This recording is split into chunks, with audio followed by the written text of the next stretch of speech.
Ik heb ooit een Yashica-camera, daar heb ik altijd van gedroomd. Die heb ik altijd willen hebben. Ik had ook in mijn studententijd er absoluut geen geld voor om zo'n ding te kopen. Ja, en dan later blijkt dus dat je wel het geld hebt om dat ding als tweedehands camera te kopen. Dat is gewoon fantastisch om te hebben.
Oké, dan neem ik mich auch noch einen kleinen Prosecco. Wo ist der geblieben? Da, Wasser.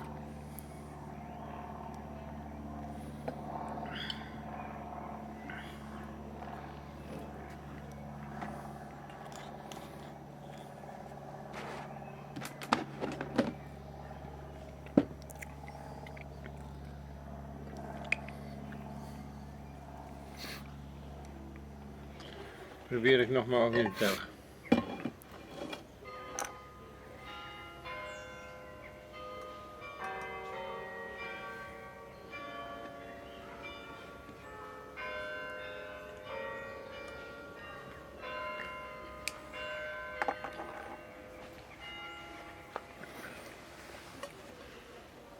Ich habe das Gefühl, als ob es fett ist. Warte, ich nehme.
de vraag van waarom teken ik nog steeds veel en waarom heb ik op dit moment het thema het tekenen van mijn eigen hoofd opgepakt. Dat heeft eigenlijk als achtergrond dat ik heb als architect eindeloos veel getekend. Ik heb niet met de computer ontworpen, maar alles werd dus in de computer gezet wat ik gewoon aan schetsen heb gemaakt en dat soort dingen.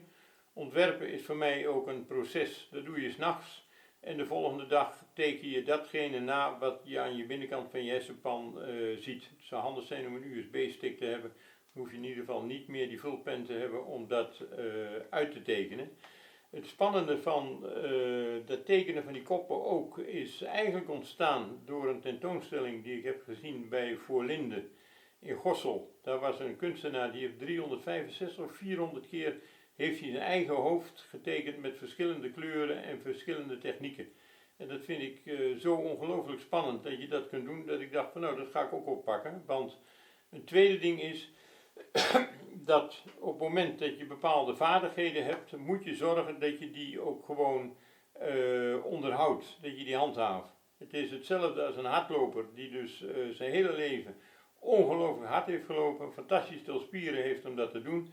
Die man die loopt een half jaar niet hard en dat hele lijf zakt in elkaar. Nou, hetzelfde heb je met je hersens. Op het moment dat je ze niet meer gebruikt, worden ze gewoon duf en stoffig. En ik denk de beste manier om te zorgen dat je wakker blijft, is dat je dus iedere dag gewoon een tekening van je eigen hoofd voor de spiegel maakt. Waarbij het soms wel schrikken is hoe die kop eruit ziet als je voor de spiegel zit. Maar dat is een tweede orde probleem. Maar het houdt je wel wakker.